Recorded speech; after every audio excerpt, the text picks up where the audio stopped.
Bienvenue sur cette seconde vidéo sur les portes logiques. Dans cette vidéo, nous allons nous intéresser à la porte logique OU. Dans un premier temps, nous allons étudier son fonctionnement, puis nous verrons comment la réaliser avec des composants électroniques. La porte OU est représentée par ce symbole en version européenne. C'est le même symbole que pour la porte E, sauf qu'à la place du E commercial, il y a le signe supérieur ou égal suivi de 1. Et voici le symbole en version américaine. La porte OU a deux entrées nommées A et B et une sortie nommée S. Comme toutes les portes logiques, on peut mettre les entrées soit à l'état dit vrai, soit à l'état dit faux. Et sur la sortie, on a l'état vrai ou faux en fonction du résultat de l'opération OU entre A et B. Cette opération est représentée par le signe plus en logique booléenne. Il ne faut pas confondre ce signe avec le plus de l'addition en mathématiques. En C et C++, on représente cette opération par une barre verticale. Ce caractère est accessible sur un clavier AZERTY via la touche numéro 6, combinée avec la touche Alt-GR. L'opération OU donne comme résultat vrai quand au moins un des éléments A ou B est vrai, et donne faux lorsque les deux éléments A et B sont faux. Donc, quand A et B sont faux, S est faux. Quand A est faux et B est vrai, S est vrai. Quand A est vrai et B est faux, S est vrai. Et quand A est vrai et B est vrai, S est vrai. Quand on regroupe l'ensemble des cas possibles dans la table de vérité, on a faux ou faux qui donne faux, faux ou vrai qui donne vrai ou faux qui donne vrai, et vrai ou vrai qui donne vrai. Maintenant que nous avons compris le fonctionnement de la porte OU, illustrons son utilité par un exemple. Il peut y avoir ce type de porte logique dans une voiture, dans le système qui gère l'ouverture de la vitre avant passager. Il est possible d'ouvrir cette vitre depuis le siège conducteur et depuis le siège passager, et ce, grâce à deux boutons.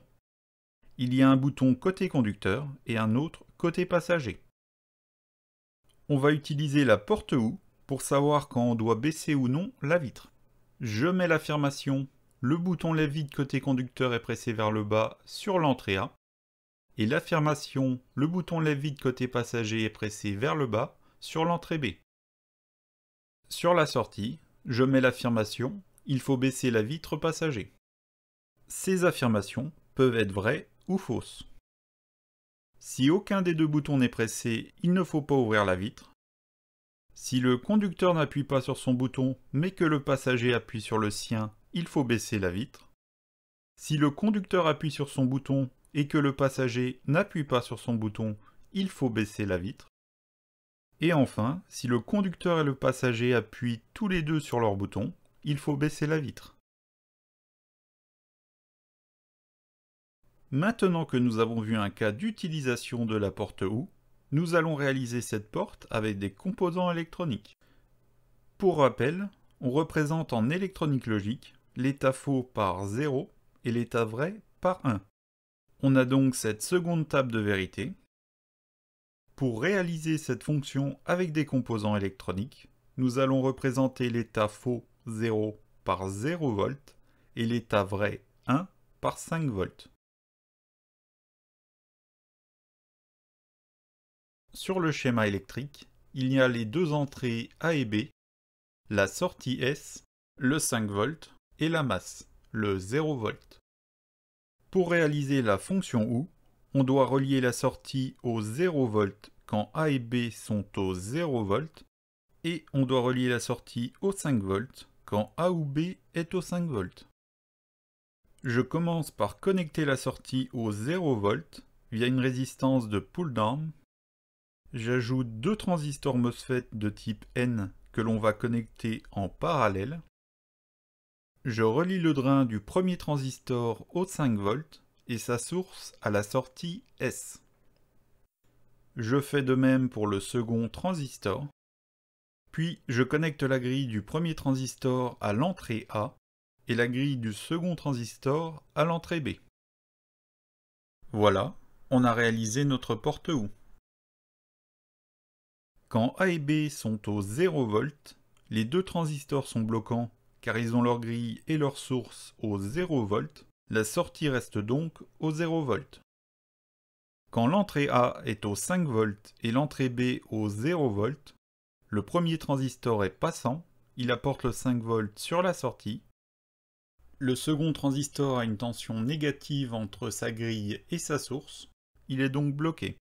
Quand A est au 0 V et B au 5 V, le premier transistor a une tension négative entre sa grille et sa source, il est donc bloqué. Le second transistor est passant, il apporte donc le 5 V sur la sortie. Quand A et B sont au 5 V, les deux transistors sont passants, ils apportent donc tous les deux le 5 V sur la sortie. On a bien réalisé une porte OU avec deux transistors et une résistance. Si l'on reprend l'exemple des boutons lève-vitre, on relie le bouton côté conducteur sur l'entrée A et le bouton côté passager sur l'entrée B. Les boutons sont au 0 V quand ils ne sont pas pressés, et ils sont au 5 V quand ils le sont. On relie la sortie de la porte OU à l'entrée du système permettant de descendre la vitre passager. Quand l'entrée du système est au 5 V, le système descend la vitre, et quand l'entrée est au 0 V, le système ne bouge pas la vitre. La vitre reste bien fixe lorsqu'aucun bouton n'est appuyé. Lorsque le passager ou le conducteur appuie sur leur bouton, la vitre descend bien. Merci d'avoir regardé cette vidéo. N'hésitez pas à donner votre avis dans les commentaires, à mettre un j'aime et à vous abonner.